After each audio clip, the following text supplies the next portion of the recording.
종교개혁하면 보통 마르틴 루터 다들 떠올리시잖아요. 근데 사실은요, 그보다 훨씬 더, 과감했던 움직임이 있었습니다.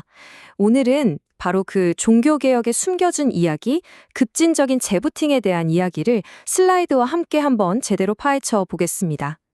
자, 1517년, 마르틴 루터가 그 유명한 95개조 반박문을 딱 내걸었을 때 이게 그냥 신학자들끼리의 논쟁, 그런 게 아니었어요.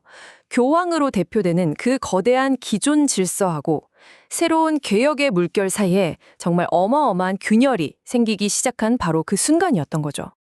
그런데요, 루터가 성경이라는 판도라의 상자를 열어버린 거잖아요? 거기서 튀어나온 생각들은요, 정작 루터 자신조차도 통제할 수 없을 정도로 훨씬 더 급진적인 그룹들을 세상에 막 등장시켰습니다. 이건 뭐 말 그대로 혁명의 불길이 그냥 걷잡을 수 없이 확 번져나간 거예요. 그래서 이 새로운 개혁가들이 이런 질문을 던지기 시작한 겁니다. 가만히 있어봐. 교회가 그냥 좀 고치는 수준? 그러니까 개혁 정도가 아니라 아예 싹 다 갈아엎어야 하는 거 아닐까? 완전한 리셋이 필요한 거 아닐까? 하고 말이죠. 네. 16세기는요, 진짜 모든 게 다 무너지고 새로 쓰이던 그런 시대였습니다. 교회의 근본부터 시작해서 사회의 질서, 심지어 내가 믿는 신앙의 본질까지. 세상 모든 게 그냥 거대한 물음표 앞에 딱 놓여 있었던 거죠.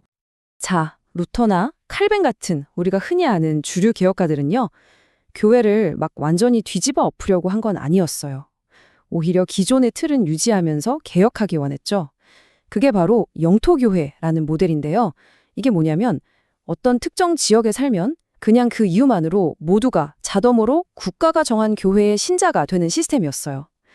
중세 유럽을 쭉 지배해왔던 바로 그 크리스텐덤이라는 이상을 계속 이어가고 싶었던 겁니다.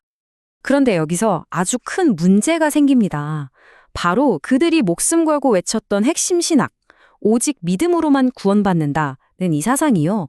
방금 말한 그 영토교회 모델하고 엄청난 모순을 일으킨 거예요. 한번 생각해 보세요. 구원이 철저하게 개인의 믿음에 달린 문제라면 어떻게 한 지역 전체가 무조건 진정한 교회라고 말할 수 있겠어요. 말이 안 되잖아요. 바로 이 지점에서 급진 개혁의 불씨가 활활 타오르기 시작합니다.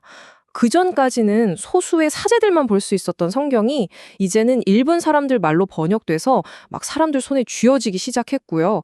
또 모든 신자가 다 제사장이다라는 생각은 이제 더 이상 교황이나 다른 권위자한테 의지할 필요 없어 하는 아주 강력한 메시지가 된 거죠.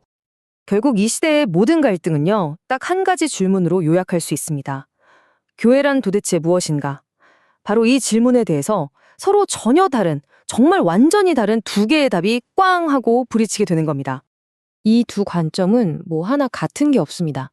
한쪽, 그러니까 주류 개혁가들은요, 태어나자마자 유아 세례를 받고 자연스럽게 국가교회의 일원이 되는 말 그대로 국가와 교회가 한 몸인 사회를 꿈꿨어요. 그런데 다른 한쪽, 이 급진파들은 아니다. 교회는 스스로 믿음을 고백한 어른들만 자발적으로 모인 순수한 공동체여야 한다. 그러니까 세속 권력인 국가하고는 완전히 분리되어야 한다고 주장한 거죠. 이 차이를 그림으로 그리면 아주 명확해져요. 한 지역의 모든 사람을 그냥 다 포함하는 커다란 원 하나. 이게 주류파의 생각이고요. 반면에 진짜 믿는 사람들로만 이루어진 여러 개의 작은 원들, 이게 급진파의 생각이었어요. 정말 간단하죠? 근데 이게 핵심을 정확히 꿰뚫는 비유예요. 자, 그럼 이제 이 급진 종교 개혁의 가장 중심에 있었던 그룹이죠. 바로 제세례파에 대해서 본격적으로 한번 알아보겠습니다. 이 사람들을 아나베프티스트, 우리말로는 제세례파라고 불렀는데요. 다시 세례를 준다는 뜻이거든요. 근데 사실 이건 좀 억울한 별명이에요. 적들이 비난하려고 붙인 거거든요. 왜냐하면 이 사람들은 아기 때 뭔지도 모르고 받은 세례는 무효다. 진짜 세례는 자기 신앙을 분명하게 고백하는 성인에게만 다시 줘야 한다고 믿었기 때문입니다. 이들의 믿음은요, 당시 16세기 사회의 뿌리 자체를 흔드는 정말 위험한 생각이었습니다.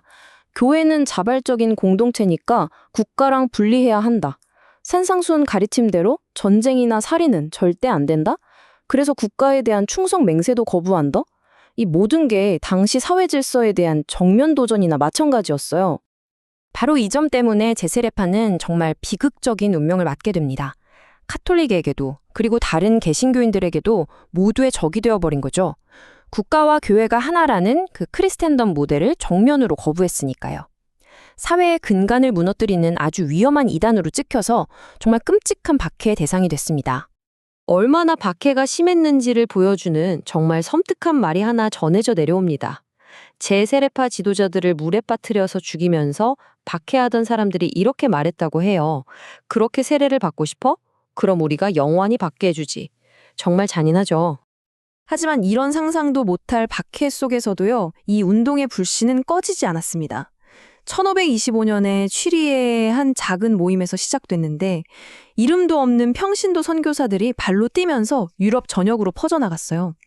그러다 1527년에는 슐라이트하임 신앙고백이라는 걸 만들어서 흩어져 있던 그룹들의 믿음을 하나로 딱 모았고요. 그리고 나중에는 메노 시몬스라는 아주 뛰어난 지도자가 나타나서 이 운동을 다시 한번 쫙 정비하는데, 그래서 이들의 가장 큰 분파가 오늘날 메노나이트라고 불리게 된 겁니다. 자, 이렇게 루터파부터 아주 급진적인 제세례파까지 정말 다양한 개신교 운동이 들불처럼 번져나가고 있었잖아요. 그럼 그동안 로마 가톨릭 교회는 가만히 있었을까요? 천만에요. 그들은 아주 거대하고 또 체계적인 반격에 나섭니다. 가톨릭의 대응은 크게 세 가지로 볼 수 있어요. 먼저 1534년 교황의 강력한 신이대 역할을 할 예수회가 만들어집니다. 그리고 1545년부터는요, 무려 18년 동안이나 트리엔트 공의회라는 걸 열어서 흔들리던 카톨릭 교리를 아주 단단하게 재정비하고요. 이걸 바탕으로 해서 교회 내부의 부패를 없애고 교육을 강화하는 아주 대대적인 개혁에 착수하게 되는 거죠. 이 트리엔트 공의회에서는 개신교의 핵심 주장들을 하나하나 정면으로 반박하면서 카톨릭의 정체성을 아주 확실하게 못 박았습니다. 예를 들면 개신교가 오직 믿음이라고 외치니까 카톨릭은 아니, 믿음이랑 선한 행위 둘 다 필요해 라고 맞섰고요. 개신교가 오직 성경 하니까 성경뿐만 아니라 우리 교회의 거룩한 전통도 똑같이 중요해 라고 선언한 겁니다. 특히 이 예수회는요, 정말 교회를 위한 특수부대 같은 존재였습니다. 교황을 위해서라면, 신앙 전파라는 목표를 위해서라면 세계 어디든 갈 준비가 되어 있는 아주 고도로 훈련된, 뭐랄까, 준군사적 조직 같은 새로운 개념의 수도회였던 거죠. 참 아이러니하죠. 유럽 안에서는 이렇게 종교 때문에 서로 싸우고 난리였는데 이게 역설적으로 기독교가 전 세계로 뻗어나가는 계기가 되었다는 게 말이에요.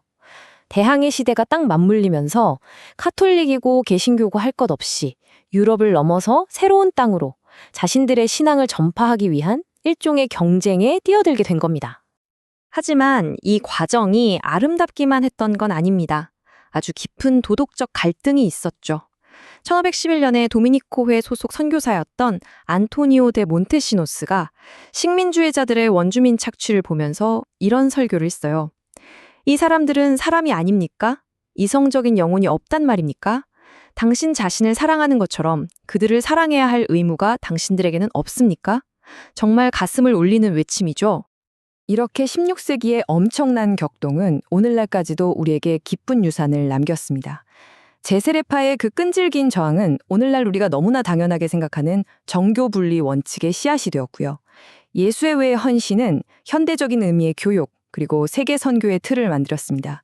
그리고 무엇보다도요, 이들의 그 치열했던 논쟁은 신앙, 문화, 권력의 관계에 대해서 우리가 끊임없이 고민해야 할 영원한 질문을 던져주고 있습니다. 그래서 500년 전 그 제세례파의 고민이 오늘을 사는 우리에게도 똑같이 중요한 질문을 던지는 것 같아요.